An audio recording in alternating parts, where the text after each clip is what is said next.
देशाचे प्रधानमंत्री श्री नरेंद्र मोदीजी यांच्या नेतृत्वात भारत सरकारने काश्मीरमध्ये अनुच्छेद 370 रद्द करण्याचा जो निर्णय घेतला होता, आज त्याच्यावर माननीय सर्वोच्च न्यायालयाने देखील एक प्रकारे मोहर उमटवलेली आहे। आणि ज्या प्रकारे सर्वोच्च न्यायालयाने आज निकाल दिलेला आहे, मी असं म्हणेन की आज भारताचा विजय झालेला आहे, जम्मू काश्मीरच्या लोकांचा विजय झालेला आहे। आणि खऱ्या अर्थानं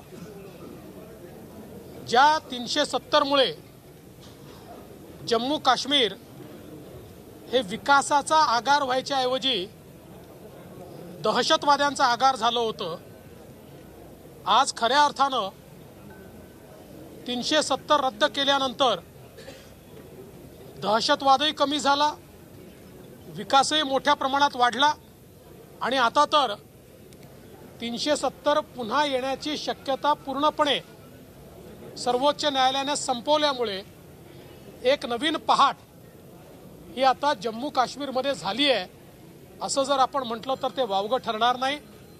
यातनं जम्मू काश्मीरच्या विकासाचा मार्ग मोकळा झाला आणि एकसंघ भारत एकसंघ होताच, पण कोणाच्या मनामध्ये जर यत्किंचित शंका असेल तर ती शंकाही आज संपलेली आहे आणि एकसंघ भारत हा आजच्या निर्णयाने प्रस्थापित झाला आहे। म्हणून मी माननीय सर्वोच्च न्यायालयाचे देखील आभार मानतो। हिंदी में आज का दिन भारत के इतिहास में स्वर्ण अक्षरों से लिखा जाने वाला दिवस होगा। माननीय सुप्रीम कोर्ट ने जिस प्रकार से आदरणीय प्रधानमंत्री जी के नेतृत्व में लिया हुआ फैसला 370 को हटाने का, इसको वैध ठहराया है। मैं ऐसा मानता हूं कि इसके कारण जम्मू कश्मीर के लोगों के लिए एक नई शुरुआत, एक नई सुबह हुई है। वैसे भी जिस समय प्रधानमंत्री जी के नेतृत्व में भारत की संसद ने इसको हटाने का निर्णय लिया, उसके बाद हमने ये देखा लगातार आतंकवादी घटनाएं कम होती गई, विकास बढ़ता गया और जिस प्रकार से टूरिज्म के माध्यम से वहां के लोगों को रोजगार उपलब्ध हुआ, वो भी देखने लायक है। ऐसे में आज का फैसला ये मील का पत्थर साबित होगा और किसी के मन में भारत की एकता और अखंडता के बारे में, जम्मू कश्मीर के बारे में यत्किंचित भी शंका होगी तो आज उस शंका को भी समाप्त करने का काम ये सुप्रीम कोर्ट के निर्णय से हुआ है। और मेरा विश्वास है कि आने वाले दिनों में प्रधानमंत्री जी के नेतृत्व में जम्मू और कश्मीर ये बहुत बड़े पैमाने पर वहाँ के लोगों की आशाएं, आकांक्षाएं, अपेक्षाओं को पूर्ण करने वाला राज्य बनेगा। और जिस प्रकार से हम कहते हैं कि भारत का मुकुट ये जम्मू कश्मीर है, ये मुकुट निश्चित रूप से आने वाले दिनों में चमकेगा और दमकेगा।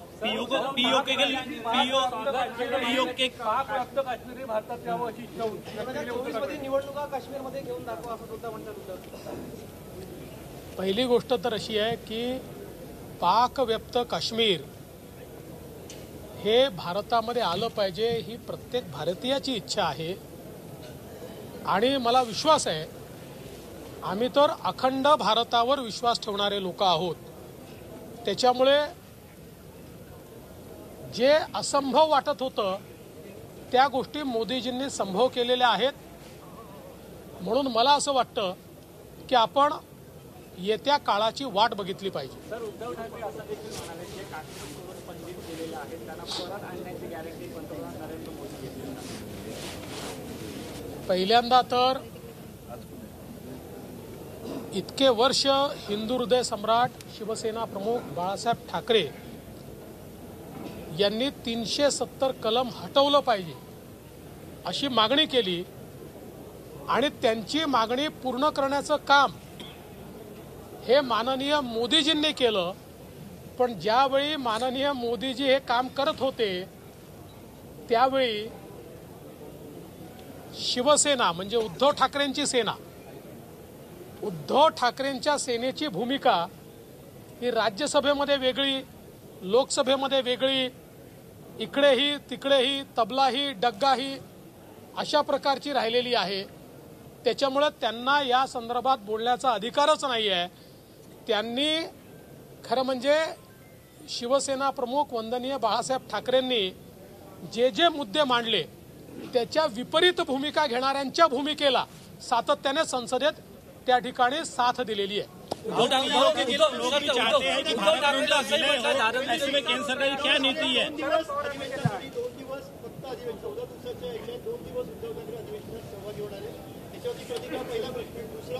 जो न्याय नवाब मलिकांना तुम्ही पत्रातून लावला तोच न्याय इतर लोकांना लावणार का असा प्रश्न तुम्हाला विचारला। पहिल्या प्रश्नाचं उत्तर असं आहे की किती आनंदाची गोष्ट आहे, उद्धवजी आले, अधिवेशनात आले। आता ते किती दिवस आले याचा हिशोब तुम्ही लावा, पण आले हे काय कमी आहे? प्रत्यक्ष येऊन बसले काय कमी आहे? त्यामुळे आता मी त्याच्यावर फार बोलणार नाही।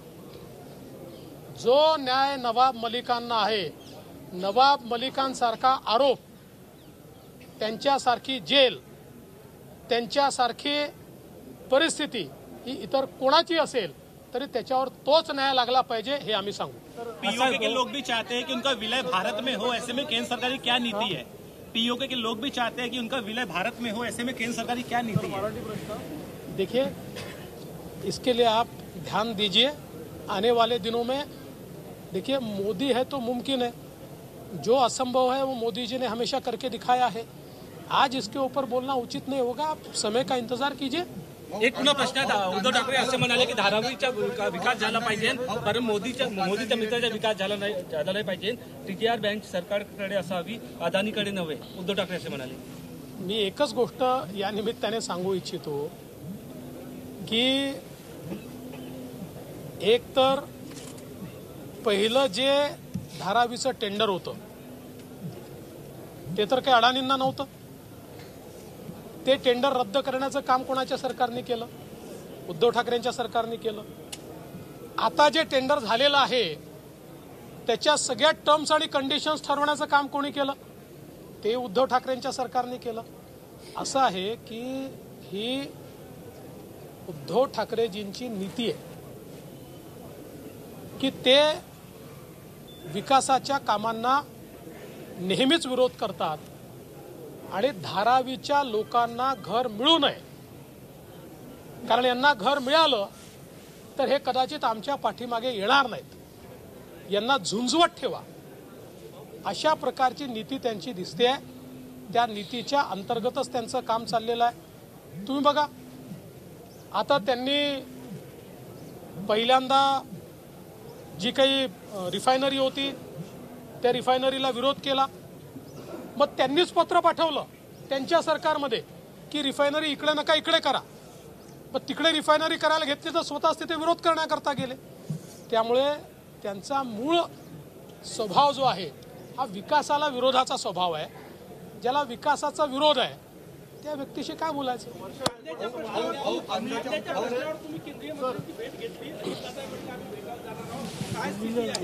असं आहे की माननीय केंद्रीय मंत्री पीयूष गोयल यांची मी भेट घेतली। मी त्यांना विनंती केली की आपण एक्सपोर्ट हा सुरू केला पाहिजे।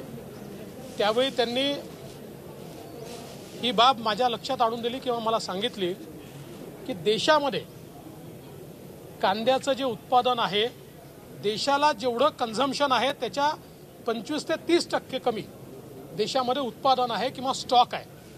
अशा काळामध्ये जर आपण एक्सपोर्ट अलाउ केला आणि माल जर बाहेर गेला तर मोठ्या प्रमाणात देशामध्ये टंचाई तयार होईल आणि सामान्य कन्झ्युमरला कांद्याचे भाव परवडणार नाहीत।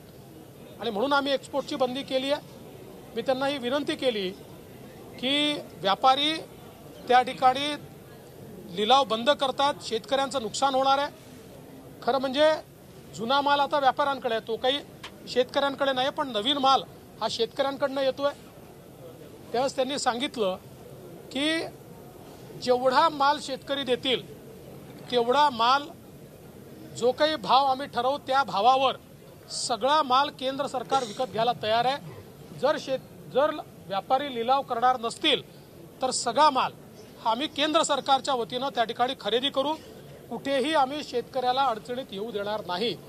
तथापि अजूनही आमचा आग्रह हा चाललेला आहे की त्यांनी एक्सपोर्टला काही प्रमाणात का होईना परवानगी दिली पाहिजे आणि त्या संदर्भात आम्ही त्यांच्याशी चर्चा करतो.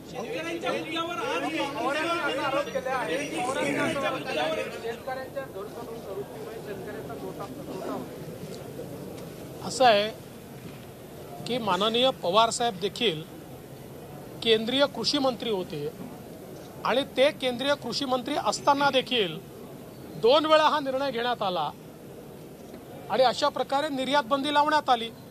शेवटी आपल्याला आपल्या देशातल्या कन्झ्युमरचं बघायचं आहे की विदेशातल्या कन्झ्युमरचं बघायचं आहे. हा, हे खरं आहे की कन्झ्युमरचा विचार करताना शेतकऱ्यावर अन्याय होऊ नये आणि कुठल्याही परिस्थितीत केंद्र सरकारची भूमिका आहे की आम्ही शेतकऱ्यावर अन्याय होऊ देणार नाही. गडचिरोली जिल्ह्यामध्ये मोह पुलावर प्रक्रिया करून मी बोला आता नेमकं सरकारची त्याच्यावर आता हाऊसमध्ये भूमिका मांडली. चला.